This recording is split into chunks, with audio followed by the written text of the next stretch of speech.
traces sont encore visibles sur le sol.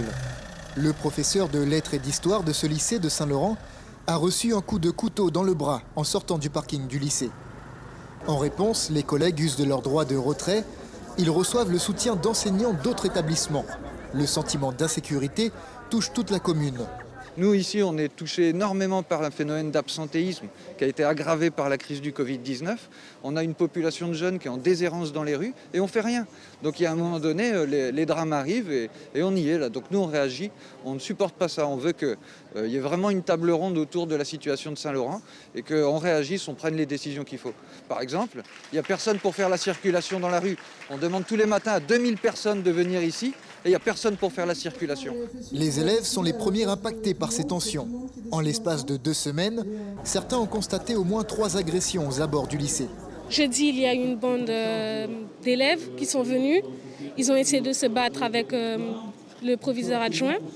Et au bout d'un moment, je ne sais pas ce qui s'est passé, il y a eu une bombe lacrymogène qui a été envoyée. Moi, j'étais juste devant le lycée. Et puis, avec des amis de ma classe, on a reçu plein les yeux. Et moi, ça m'a vraiment choquée. Je me sens pas du tout en sécurité en ce moment. À l'intérieur, je me sens, oui, en sécurité, mais en sortant, ça peut peut-être être moi ou mon frère ou mes potes. À la place du prof, ça peut être n'importe quel élève. Pratiquement, à chaque sortie, il faut qu'il y ait des forces de l'ordre pour pouvoir canaliser un peu les choses pour que ça ne s'échauffe pas. Impossible de faire sans les forces de l'ordre. Ils étaient présents hier soir lors de l'agression. Leur présence se veut également dissuasive de tout comportement dangereux, visiblement sans effet sur l'auteur de l'agression.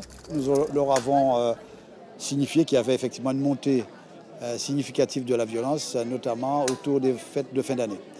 Et donc nous avons mis en place un certain nombre de choses. Et donc les gendarmes hier étaient très proches, ils étaient à une centaine de mètres, ce qui leur a permis d'intervenir très rapidement. Le professeur victime de cette attaque est toujours à l'hôpital. Une anesthésie générale avec passage au bloc opératoire a été nécessaire.